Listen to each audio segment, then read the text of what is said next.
7.2 में हम section formula के विभाजन सूत्र पढ़ेंगे। देखिए इसमें क्या होता है कि हमारे पास अभी तक जो हमने पढ़ा 7.1 में एक लाइन होती थी जिसके निर्देशांक या बिंदु A जिसके निर्देशांक x1 y1, बिंदु B जिसके कोऑर्डिनेट x2 y2 होता था, उनके बीच में डिस्टेंस निकालते थे। फिर थोड़ा सा अपग्रेड होने के बाद एक पॉइंट आया C समदूरस्थ इक्वी डिस्टेंस पर होता था A और B के साथ। इतना काम हमने किया 7.1।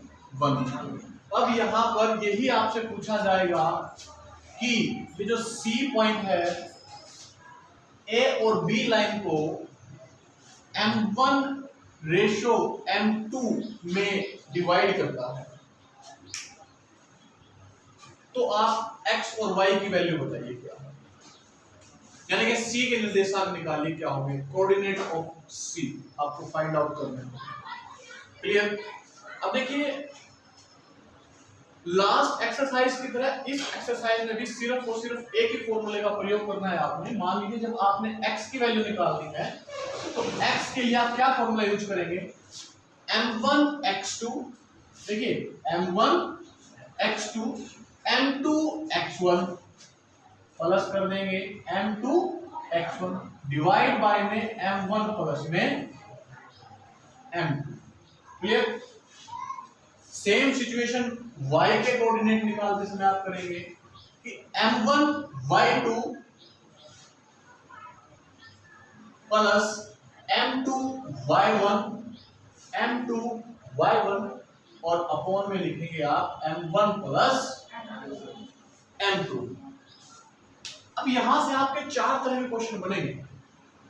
फॉर्मूला एक रहेगा, कोई भी प्लेस किसी भी एलिमेंट का कोऑर्डिनेट का निर्देशांक का दाएं बाएं नहीं होगा, वो यही रहेंगे। बस आपको पहचानना है कि दिया क्या गया है और फाइंड आउट यानी कि निकालना क्या है। चलिए एक एक टाइप का बात करते हैं। पहला, आपको रेशो दे रखी होगी। रेशो मतलब m1 और m2 की वैल्यू आपको दे रखी होगी। जैसे मान लीजिए यही है, इसकी रेशो आपको 2:1 दे दिया उन्होंने। क्या दे दिया? 2:1 दे दिया। और ये भी आपको पॉइंट दे दिए, मान लीजिए A के कोऑर्डिनेट दे दिए उन्होंने 3 4, B के कोऑर्डिनेट भी आपको दे दिए 4 3। तो यानी कि यहां पर लिख देता हूं मैं 3 4 4 3, x1 y1 x2 y2 की वैल्यू आ गई। ओके, m1 m2 की रेशियो उन्होंने आपको दे दी, ये भी आ गई। देखिए अब रह क्या क्या निकालना, xy क्या है, निर्देशांक किसके, C बिंदु के, पॉइंट C के। समझ में आया? तो टोटल 4 चीजें हैं यहां पर। 4 में से आपको 3 गिवन होंगी, एक मिसिंग होगी।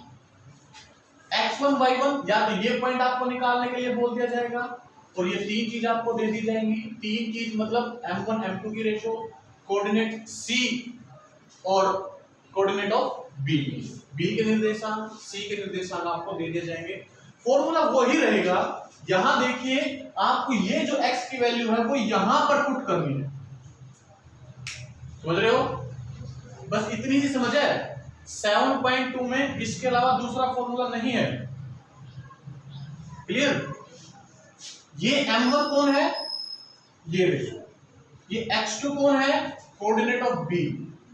m2 कौन है, रेशो। x1 कौन है, कोऑर्डिनेट ऑफ A और नीचे का टोटल है। होगी 4 चीजें। ओके, आगे चले। देखिए क्या अब यहां पर बात ये कि जो रेशो ये I कहां से, ये रेशो I कहां से, इसको बोलते हैं आंतरिक विभाजन। क्या बोलते हैं? आंतरिक विभाजन। ये फॉर्मूला तभी लगेगा आपकी लाइन पर जब कोई भी पॉइंट इसको इंटरनली इंटरसेक्ट कर रही होगी, आंतरिक तौर पर विभाजन कर रही होगी। ठीक है, बाह्य तौर से होगा फिर ये फॉर्मूला नहीं लगेगा। ठीक है। उसके बाद किसी चीज के मान लीजिए आपको मध्य बिंदु निकालने हैं, मिड पॉइंट जिसे हम बोलते हैं, मध्य बिंदु यानी कि मिड पॉइंट निकालने हो। जैसे इसी लाइन का मान लीजिए आपको ए और बी का मध्य बिंदु यानी कि मिड पॉइंट सी के कोऑर्डिनेट निकालने हैं, तो क्या होगा, x इज इक्वल टू में x1 plus x2 divide by 2, in case of y y1 plus में y2 डिवाइड बाई 2। ऐसा करने से आप किसी भी लाइन का मिड पॉइंट निकाल सकते हैं। ये एक छोटा सा फॉर्मूला है, समझ में आया? समझ में आया? चलिए क्वेश्चन नंबर फर्स्ट, उस बिंदु के निर्देशांक ज्ञात करने हैं आपने। किस बिंदु के? जो बिंदुओं दे रखे हैं उसमें एक बिंदु आपको यहां दिया है -1 7 और एक दूसरा बिंदु है हाँ जी 4 -3। ये दो बिंदु हो गए को मिलाने वाले रेखाखंड। चलिए मिला दिया, ये रेखाखंड बन गया, छोटा सा हिस्सा टुकड़ा बोलते हैं, रेखाखंड हो गया। को 2:3 में बांटना है। वो बिंदु कहां पर आएगा? वो बिंदु यहां पर आएगा जिसको बांटना है, जाहिर सी बात है। इसको हमने ए नाम दिया, इसको हमने बी नाम दिया, ये M1 है, ये M2 है, इसको हमने सी नाम दिया। इसके निर्देशांक निकालने हैं। क्लियर? क्लियर? तो देखिए x की वैल्यू निकालने के लिए क्या फॉर्मूला लगाते हैं? M1 x2 plus M2 x1 divide by M1 x2।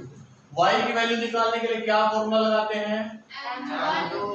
M1 by 2 M2 by 1 divide by M1 plus M2। अब देखिए फॉर्मूला लिख लिया, एक एक चीज को क्लियरली लिख लीजिए। M1 की वैल्यू क्या है, M2 की वैल्यू क्या है, बोलिए। ठीक है, x1 की वैल्यू क्या है, वेरी गुड -1। x2 की वैल्यू क्या है 4। y1 की वैल्यू क्या है और y2 की वैल्यू क्या है। क्लियर हो गया सब कुछ? उठाकर वैल्यू पुट कर दीजिए। अब काम बचा है आपका सेकंड क्लास का, थर्ड क्लास का, multiply plus minus, multiply plus minus. देखिए x is equal to M1 into x2 plus M2 into x1 divide by 2 plus में 3। 8 -3 नीचे आ गया 5, 8 में से 3 गए 5, 5 कट के क्या आ गया 1, यानी कि x की वैल्यू क्या आ गई 1 हो गया। y में देखिए y as it is M1 की वैल्यू 2, y1 की वैल्यू सॉरी y2 की वैल्यू -3 प्लस M2 की वैल्यू इंटू y1 7 और नीचे 2 प्लस में 3। ये बन गया आपका -6 और ये बन गया आपका 21, नीचे आ गया आपका 5। समझ में आ रहा है क्या हो रहा है? तो y की वैल्यू क्या आ गई 3, यानी कि जो c के कोऑर्डिनेट थे, जो बिंदु a और b को 2:3 के रेशियो में डिवाइड कर रहे थे, उसके कोऑर्डिनेट है 1 3। Okay okay. सेकंड क्वेश्चन, बिंदुओं 4 -1 और -2 -3 को जोड़ने वाले रेखाखंड लीजिए। पहले बिंदुओं को यहां पर लिख लीजिए, फिर बिंदुओं को जोड़कर एक रेखाखंड बनाया गया है। तो इसका A पॉइंट 4 -1 और B पॉइंट -2 और -3 हो गया। आगे कहता है कि सम त्रिभाजित, सम मैंने समान यानी कि बराबर हिस्सों में, त्रिभाजित 3 हिस्सों में, इसको 3 हिस्सों में बांटना है और बांटने वाले बिंदु के निर्देशांक भी निकालने हैं। कितने हिस्से हो गए 2, कितने हिस्से हो गए 3, राइट। इसका पॉइंट नाम रख दिया हमने C, इसका नाम रख दिया हमने D, बराबर बराबर हिस्सों में बात है। रेशो कहाँ है, हमें इसका पॉइंट निकालना है। इसको आप नाम दे लीजिए F1 दे दीजिए, F और Z, इसका नाम दे दीजिए आप F1 Z1, ये आपको निकालते हैं। ठीक है, ये आपको निकाल तो सकते हो आप, अगर आपको रेशो मिल जाए सेम फॉर्मूला यूज कर लेंगे आप। F1 और Z1 और Z1 का आंसर निकाल लेंगे। रेशो कहाँ है, रेशो है, रेशो यहां है, क्वेश्चन में दी गई है लेकिन आपको नजर नहीं आ रही। ध्यान से देखिए, कितने पार्ट हो गए, 3। ये कितना पार्ट है, 1। उधर कितने पार्ट है, ये लीजिए। C के लिए जो M1 M2 की वैल्यू है 1:2। D के लिए इधर कितने पार्ट हैं, 2। उधर कितने पार्ट हैं, ये रेशो है। अगर इसी तरह वो आपको सवाल में कि 4 हिस्सों में बांटा जाता है या 5 पोर्शन में डिवाइड किया जाता है, तो वही पैटर्न, इधर कितना हिस्सा 1, उधर कितने रह गए 3। अगर 4 हिस्सों में बांटा गया, बीच में 2 2 और उधर 3 1 की रेशो आ जाएगी। क्लियर है, हो गया क्वेश्चन। यानी कहने की बात यह है कि इस क्वेश्चन को आपने 2 बार सोल्व करना है, एक बार पॉइंट C के लिए, एक बार पॉइंट D के लिए। चलिए F का आंसर निकालने के लिए क्या करेंगे, M1 x2 plus M2 x1 divide by M1 plus M2। और Z के लिए क्या करेंगे, M1 y2 M2 y1 M1 plus M2। हो जाएगा क्वेश्चन, ठीक है। फिर हम D के लिए क्या करेंगे, पॉइंट D के लिए फिर से वही F1 इज इक्वल टू में M1 x2 M2 x1 M1 plus M2। और Z के लिए क्या करेंगे, Z1 के लिए same M1 y2 M2 y1 divide by M1 plus M2। क्या आपके पास ये सारी वैल्यू है तो सिर्फ मल्टीप्लाई बचगी। F के लिए देखिए, F ये पॉइंट है और पॉइंट हमारा किसके साथ है, A और B के साथ है, तो यहां पर ये x1 y1 x2 y2 ratio 1:2। Clear कर दीजिए यहां वैल्यू, M1 की वैल्यू 1, x2 की वैल्यू -2 प्लस M2 की वैल्यू 2, x1 की वैल्यू 4 और 1 प्लस में 2। ये आ गया आपका -2 plus 8 divide by 3 6 divide by 3 cut के वैल्यू आ गई 2, यानी कि F की वैल्यू क्या है 2। Z के लिए M1 1 y2 -3 plus M2 2 y1 -1 divide by में 1 प्लस में 2। यहां आपका -3, यहां आ गया आपका -2। ठीक है, क्या गलत है, नीचे आ गया आपका 3, यहां आ गया आपका -5/3 एक बार और देख लीजिए, M1 1 y2 -3 M2 M1। Clear हो गया, यही पॉइंट है। और बाकी आप यही सवाल आपको इसी तरह से आप इसको निकालें। क्वेश्चन नंबर 3 की स्टेटमेंट थोड़ी ज्यादा बड़ी है, इसको बाद में डिस्कस करेंगे। 4th क्वेश्चन देखिए, बिंदुओं, एक वर्ड को ध्यान से पढ़ेंगे तो क्वेश्चन अपने आप निकल जाता है। कहता है बिंदुओं, कौन कौन से बिंदुओं, -3 और 10 और दूसरा बिंदु 6 -8, इन बिंदुओं की बात कर रहे हैं। ओके, जोड़ने वाले रेखाखंड को बिंदु, ये रहा, इन रेखा को जोड़ने वाला रेखाखंड, बीच में एक बिंदु है जिसके निर्देशांक 1 और -1 और 6 है। ठीक है, कहता है इसका अनुपात निकालिए, ये रेशियो निकाल के आपने देना। रेशो कौन होती है हमारी? यहाँ पर ना तरह तरह के मेथड ट्रेंड में, कोई K:1 मान लेता है, फिर उसका एलसीएम लेना पड़ता है। आप इसको सिंपल M1 M2 मान के चलिए, जैसा आपको ठीक लगे। देखिए हो गया, इसको नाम दिया हमने A, इसको नाम दिया हमने B, इसको नाम दिया हमने C। ये कौन है? X। ये कौन है? X1। और ये समझ में आ रहा है ना गेम? फॉर्मूला लिखिए, X is equal to M1 X2 M2 X1 M1 plus M2। X की वैल्यू है -1, जो आप हर बार निकालते थे वो की बार दे रखी है, पूछ लिया आपसे की बार रेशो, फॉर्मूला वो ही है। M1 को M1 रहने दें, X2 की वैल्यू 6, X2 की वैल्यू 6, M2 को M2 रहने दें, X1 की वैल्यू, और इनको यही रहने दें।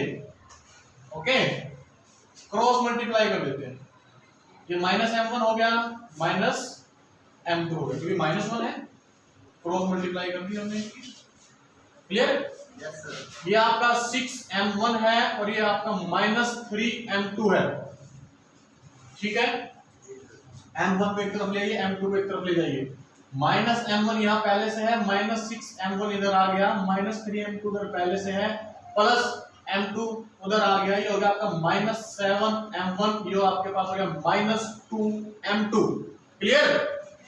इससे आपने इसको काट दिया, रेशो निकालनी है ना, तो रेशो का मतलब होता है पोर्शन, इस तरह से। तो M1 को यहीं रखें, नीचे कौन आ गया? M2, 2 को उधर ही रखें, नीचे कौन चला गया? 7, बन गई रेशो। M1 M2 की रेशो जो है वो 2:7 है, ये आ गई आपकी ratio. Mission over and out. समझ में आया? नहीं समझ में आया? So simple. क्वेश्चन नंबर 5 देखिए, अनुपात याद करना आपको, बिंदु A और B को मिलाने वाला रेखाखंड, बिंदु A और बिंदु B को मिलाने वाला रेखाखंड। A के कोऑर्डिनेट क्या क्या है? 4 1 -5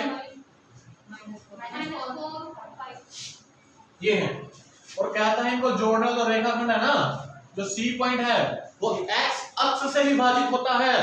एक आंसर दे दिया है इसमें, बताइए कौन सा आंसर है वो? X अक्ष से विभाजित होता है, X अक्ष 0, कौन 0?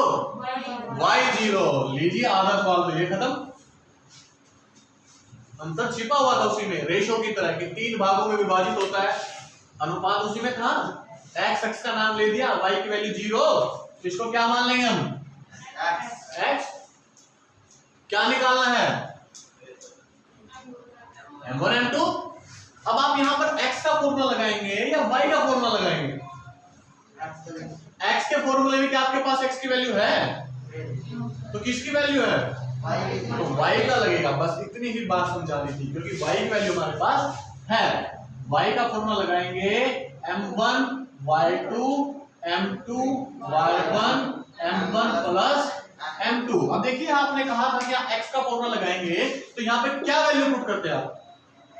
X ही रहता, M1 M2 भी मिसिंग है, तो फॉर्मूला शूट नहीं कर रहा था, वैल्यू दी गई है Y की, तो Y पुट कर दीजिए। ये लीजिए, M1 ही रहेगा, Y2 कौन है? 5, M2 रहेगा, Y1 कौन है? -5। वो X पे ध्यान है आपका, प्रैक्टिस X की हो रही ना, तो X पे ध्यान गया। ये रहा Y1, ये रहा Y2। ओके, M1 M2 ऐसे कैसा रहेगा? कुछ समझ में आ रहा है? Y में 1 लगा के क्रॉस मल्टीप्लाई कर देंगे, 0 की किसी के साथ मल्टीप्लाई कर देते हैं, आंसर आ जाता है 0। ये बन गया आपका 5M1 -5M2। इसको उठा के कर ले आए, क्योंकि माइनस का 5M1 बन जाएगा और माइनस का 5M2, ये कट गया। रेशो निकालने के लिए फिर से ध्यान रखें, डिवाइड में जाता है, ये M1 रहा, नीचे लिया ये M2, ये 5 वहीं पर था, ये मल्टीप्लाई में चला गया, डिवाइड में कट गया। M1 M2 is equal to में 1/1, यानी क्या रेशो बनी? हाँ जी, 1:1 की रेशो बनी। क्लियर हो गया यहाँ तक की बात। अब आपसे इसके निर्देशांक भी पूछे हैं इसी क्वेश्चन में, तो यानी कि इसी क्वेश्चन में अब आपके पास वैल्यू आ गई है 1 1 की। y का फॉर्मूला नहीं लगाना अब, क्योंकि y की वैल्यू तो ऑलरेडी है, तो x का फॉर्मूला लगाएंगे। x is equal to m1 x2 m2 x1 m1 plus m2। इसकी वैल्यू निकालनी है। m1 की वैल्यू 1, x2 की वैल्यू -4, m2 की वैल्यू 1, x1 की वैल्यू 1। 1 प्लस में 1, ऊपर बन गया आपका -4 प्लस 1 प्लस 1, नीचे आ गया 2, आ गया आपका -3/2, यानी कि इसके जो कोऑर्डिनेट बन गए -3/2 और 0। क्वेश्चन नंबर 7 पे आ गए हैं। क्वेश्चन नंबर 7 में है 6 क्वेश्चन में है, यदि बिंदु क्या है, बिंदु 1 2, हाँ जी जोर से बोला करो ना थोड़ा सा, 4y आगे x6 3 5, उन्होंने ये बिंदु लेने के लिए बोला है। और आगे लिखा है कि इसी क्रम में लेने पर एक समानांतर चतुर्भुज के शीर्ष हों, यानी कि ये सभी इसी सीक्वेंस में लेने हैं आपने, और ये कोई समानांतर चतुर्भुज है और ये उसके शीर्ष हैं आपको दे रखे हैं। तो कहता है कि x और y का आंसर बताना है आपने क्या होगा। ठीक है, अब पता कैसे लगाएंगे। अब समानांतर चतुर्भुज में हमारे जो विकर्ण होते हैं ना, विकर्ण, ये वाले विकर्ण जिनकी हमने कुछ समय पहले भी बात की थी, डायगोनल, ये क्या होते हैं, बराबर होते हैं। ये वर्ग में भी बराबर होते हैं, आयत में भी बराबर होते हैं, यहाँ पर भी बराबर होते हैं, बराबर होते हैं। तो यानी कि हम क्या करेंगे कि ये विकर्ण, यानी कि विकर्ण A B, diagonal A B किसके बराबर होगा, सॉरी ए सी किसके बराबर होगा, विकर्ण बी डी के। ठीक है, हम क्या करेंगे, अब देखिए ए सी के अंदर x1 x2 x1 x2 को जोड़ो डिवाइड बाय 2, तो इसका मध्य बिंदु निकल आता है। मिड पॉइंट फॉर्मूला याद कीजिए, किसी भी लाइन के बीच का अगर आपको बिंदु निकालना है मिड पॉइंट, तो यहां पर x1 y1 x2 y2, और मिड पॉइंट निकालने के लिए xy के लिए क्या फॉर्मूला था, x is equal to x1 plus x2 divide by 2, mid point formula याद आया। तो वही मिड पॉइंट फॉर्मूला हमने यहां पर लगा दिया, किसके लिए, AC के लिए। AC में किसका आंसर आ गया, x का, y का आंसर निकालिए। y के आंसर में y1 y2 और डिवाइड बाई 2, डिवाइड बाई 2। अब आ जाइए विकर्ण BD में, BD x1 x2 4 + 3 divide by 2, y1 y2 y + 5 divide by 2। अब ये दोनों हमने क्या लिखा है कि ये दोनों विकर्ण जो हैं वो क्या हैं, इक्वल हैं, बराबर हैं, तो इसीलिए इसकी x की वैल्यू इसके x की वैल्यू की इक्वल होगी, और विकर्ण AC के y की वैल्यू विकर्ण BD के y के वैल्यू की इक्वल होगी। तो अलग अलग कर दीजिए यहां से, 1 + x2 ये हो गया आपका 4 + 3 7 हो जाएगा, क्रॉस मल्टीप्लाई वज्र गुणा, ये हो गया आपका 2x और ये बन गया आपका 14, ये 2 उधर चला जाएगा माइनस हो जाएगा, हाँ जी ये उधर जाकर क्या हो जाएगा, माइनस हो जाएगा, माइनस होने इधर प्लस है उधर जाकर क्या हो जाएगा माइनस, यानी कि 2x 14 - 2 क्या रह गया 12, x is equal to 12/2 cut करके आ गए वैल्यू 6, x की वैल्यू 6। ऐसे ही आपको y की वैल्यू निकालनी है। y की वैल्यू में देखिए ये बन गया आपका 8/2 इज इक्वल टू में y + 5 डिवाइड बाई 2, ये इससे कट गया, वज्र गुणा कर लीजिए, क्रॉस मल्टीप्लाई जिसको हम बोलते हैं, 4 दूनी 8, 1 की गुणा इसी से करेंगे तो y + 5, इस 5 को उठा के इधर ले आइए, 8 minus 5 Y, Y is equal to answer आ गया आपका 3, वाई इज इक्वल टू आपका आंसर आ गया 3। तो दोनों वैल्यूज जो है एक्स वाई की वो 6 और 3 है। क्वेश्चन नंबर 7 में बिंदु ए के निर्देशांक ज्ञात करने, find the coordinate of point A, जहां ए बी वृत्त का व्यास है। चलिए, जो ए बी है डायगोनल आपका डायमीटर है, किसका डायमीटर है? सर्कल का, वृत्त का, ये हो गया हमारा डायमीटर। ये केंद्र पॉइंट जिसे हम सेंटर पॉइंट बोलते हैं, इधर रेडियस होती है, पूरा मिला दिया जाए तो ये व्यास बन जाता है, डायमीटर बन जाता है। इसका नाम इन्होंने ए बी दिया हुआ है, ए और बी। ठीक है, कहता है केंद्र 2 3 है, केंद्र की जो वैल्यू है वो 2 माइनस 3 है, और बी के निर्देशांक 1 4 है, बी के निर्देशांक 1 4 है। तो आपको ये निकालना है x1 और y1। कुछ याद आ रहा है कौन सा फॉर्मूला लगने की संभावना है? एक लाइन है जिसका मिड पॉइंट दिया हुआ है, कौन सा फॉर्मूला लगेगा? हाँ जी, अभी 1 सेकंड पहले लास्ट वाले क्वेश्चन में तो लगाया है मिड पॉइंट फॉर्मूला, मध्य बिंदु निकालने का।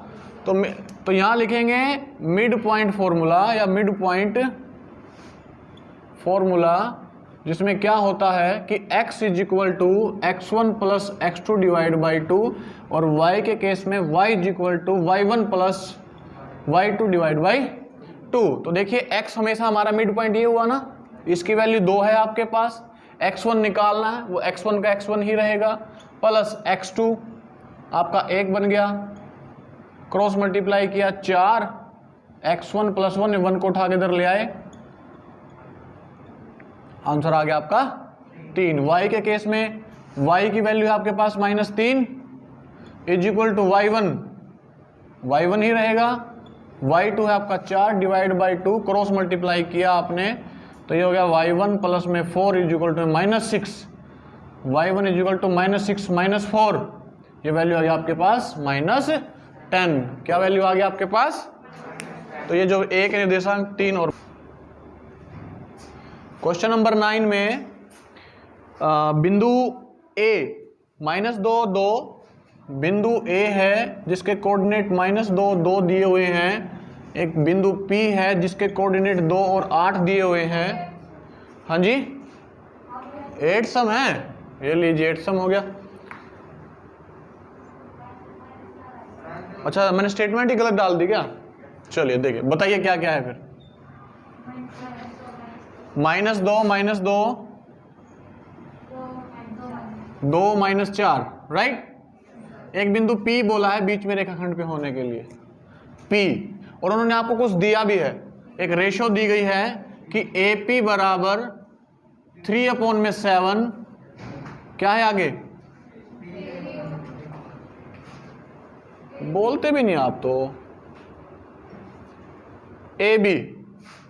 ठीक है, अब देखिए ये आपको रेशो दी गई है, इसी को समझना है आपको। मैं कहता हूं कि मेरे पास या एक राम है, एक श्याम है, दोनों के पास, इसके पास 3 है, इसके पास 2 रुपए हैं, तो कुल पैसा कितना हुआ? 5 रुपये हुआ ना।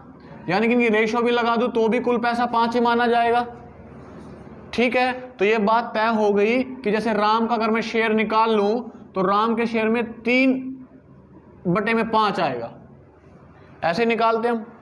या मैं ये कहूं कि इनके पास टोटल 150 रुपये हैं, रेशो ये है 3-2 की, तो राम के पास बताइए कितना पैसा होगा? तो राम के पास गुणा में 150 कर लेंगे और इसको हम काट देंगे, ये कट गया आपका 5 × 15 30 90 रुपये होंगे उसके पास। ऐसे ही निकालते हैं ना भाई, रेशो के क्वेश्चन ऐसे तो निकालते हैं। तो यहां पर भी आपको रेशो दी गई है, तो इसका मतलब नीचे क्या है? टोटल। नीचे क्या है? टोटल। और AP के लिए कितना शेयर आ रहा है? 3, तो यहां पर आ गया 3। टोटल कितना है? 7। रह कितना गया? 4। रह कितना गया? 4। अब ये जो 4 निकला है ना, वो PB की वैल्यू है। ये जो 4 आंसर जो निकला है हमारा, ये किसकी वैल्यू है? PB की। हमें दिया गया था पूरा AB का। AB का देखो टोटल करके देखिए, 3 और 4 क्या टोटल 7 बनता है? बनता है ना। तो ये हमारी रेशो बन गई 3:4 की, 3:4। 4 की रेशो बन गई। तो कहता है P पर स्थित हो तो P के निर्देशांक निकालने हैं आपको, इसकी वैल्यू निकालनी है x और y की। निकाल सकते हैं। सेक्शन फॉर्मूला लगेगा x is equal to m1 x2 plus m2 x1 divide by m1 plus m2। इस क्वेश्चन में समझाने वाली बात ही यहां तक थी कि ये रेशो कैसे आई 3:4। क्लियर है? समझ में आ गया यहां तक का? तो आप x की वैल्यू यहां से निकाल लेंगे। m1 ये रहा आपके पास, m2 ये रहा आपके पास, x1 ये रहा आपके पास, ये y1 रहा आपके पास, ये x2 है आपका और ये y2 है। क्रॉस मल्टीप्लाई कीजिए, आप अपना आंसर ले लीजिए। ठीक है? हाँ जी, आगे देख। क्वेश्चन नंबर 9 में दिया है कि बिंदु A -2 ये बिंदु A है आपके पास, -2 और एक बिंदु B है आपके पास 2 और 8। ये दिया गया आपको कोई रेखाखंड दे दिया, कोई लाइन दी गई आपको, रेखाखंड दिया गया है और कहता है कि इसके जोड़ने वाले को ना 4 बराबर भागों में बांटना है। इस लाइन को 4 बराबर भागों में बांटना है। ठीक है? एक सवाल हमने बिल्कुल स्टार्टिंग में किया था, वो 3 भागों में बांट रहा था। ये कितने भागों में बांट रहा है? 4 भागों में। बिल्कुल सेम डिटो क्वेश्चन है, बस इसमें एक स्टेप थोड़ा ज्यादा है। वहां 3 थे, यहां पर 4 है। बांट दिए 4 भागों में। कितने हिस्से हो गए? 2। कितने हो गए? 3। अब कितने हो गए? 4। इसका नाम ए भी था, सी डी और ई रख दिया हमने नाम। ये निकालना है अब आपको। ये x1, ये y1, ये x2, ये y2, x। हमने इसको x और y मान लिया, माना c के निर्देशांक x y। क्या चाहिए अब आपको? x y का आंसर निकालने के लिए और क्या चाहिए? m1 m2। वो है? नहीं है। तो याद कीजिए कैसे निकाले थे। c के लिए आप इनको भूल जाइए, डी आपके पास नहीं है, भूल जाइएगा क्वेश्चन में। टोटल हिस्से कितने बनाए हमने इसके? 4। इधर कितना है? 1। रह कितने गए? 3। यानी कि जब c की बारी आएगी, जब m1 m2 की वैल्यू क्या हो जाएगी? 1:3, 1:3। क्लियर? सवाल निकल गया। सेम फॉर्मूला लगाना है, क्रॉस मल्टीप्लाई, आपका आंसर। फिर आप c को भूल जाइएगा। d की बारी आई, इधर कितने हिस्से? 2। उधर कितने हिस्से? 2। इसको आप 2:2 भी मान सकते हो और ये कट भी रहा है, इसको आप 1:1 भी मान सकते हो। सेम टेबल पे कट रहा है ना? ठीक है? फिर से वही, इसको आपकी बार x3 और y3 मान लेना, क्योंकि बाकी सारी चीजें हमारे पास होगी। e की बारी आई, इधर कितने हिस्से? 3। उधर कितना? 1। बाकी सबको भूल जाना, इसको आप x4 और इसको y4 मान लेना। रेशो आपके पास आ गई। कहने का मतलब ये है कि इस एक क्वेश्चन को आपको 3 बार सोल्व करना है। कर लेंगे? कर लेंगे? चलिए नेक्स्ट क्वेश्चन देखिए। Question number 10। एक समचतुर्भुज का क्षेत्रफल ज्ञात करना है जिसके शीर्ष दिए हुए इन्होंने क्रम से क्या क्या है? 3 0 4 5 -1 4 -2 -1। समानांतर चतुर्भुज का नाम लिया गया है, लिया है। इसका क्षेत्रफल का फॉर्मूला क्या होता है मुझे ये बता दीजिए, फिर मैं आपको सवाल करा देता हूं। हाँ जी, 1/2 आगे 1/2। अब जोर से बोलोगे तो समझ में आएगा ना भाई, गुर गुर गुर गुर करोगे तो समझ में थोड़ी आएगा। या तो ये खोजिए, आता नहीं, या ये खोजिए आगे जो लिखना है वो बताइए। 1/2 और विकर्णों का गुणनफल।